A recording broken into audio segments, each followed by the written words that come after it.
Hello ചേച്ചി, നമസ്കാരം. നമസ്കാരം. ഞാൻ ഇവന്റ് മാനേജറാണ്. എവന്റെ മാനേജർ എനിക്കെന്താ? അല്ല, അതല്ല, പോകുന്നതിന് മുന്നേ നമുക്കൊരു വ്ളോഗൊക്കെ ചെയ്യണം കേട്ടോ.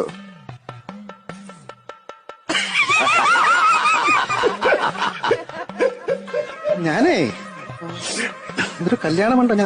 ഞാൻ മറുപടി ഞാൻ തരുന്നില്ല ഇപ്പൊ ഞാന് കേട്ടോ. നീ സംസാരിക്കാതെ നീ എടാ, കല്യാണം കഴിഞ്ഞ് 3-ാം മാസം എന്റെ ഭർത്താവ് തട്ടിപ്പോയി കേട്ടോ. ഞാൻ അങ്ങനെ ജീവിച്ചോളല്ലേ ഞാൻ കേട്ടോ. അവന് എടാ 3 മാസം കഴിഞ്ഞ് ഭർത്താവ് ചത്തുപോയെങ്കിലും ഞാൻ ഇന്ന് വരെ ഒരു കല്യാണം കഴിച്ചിട്ടില്ല. 8 വർഷം കഴിഞ്ഞാണ് എനിക്ക് കുഞ്ഞു പിറക്കുന്നത്. അങ്ങനെ ജീവിക്കാനാണെങ്കിൽ മിണ്ട ഇത് കഴിയട്ടെ കേട്ടോ. പിന്നെ നിന്റെ പരിപാടിയൊക്കെ കാണുന്നോണ്ട് ഞാൻ നിന്നെ ഒന്നും നിങ്ങൾക്കറിയാവോ, നിങ്ങൾക്ക് ചിലപ്പോൾ മനസ്സിലാക്കി കാണത്തില്ല സാറേ. ഇവിടെ തൊപ്പി ചേരാത്ത കേരളത്തിൽ 2 പേരേ ഉള്ളൂ. ഒന്ന് ശിക്കാരി ശംഭു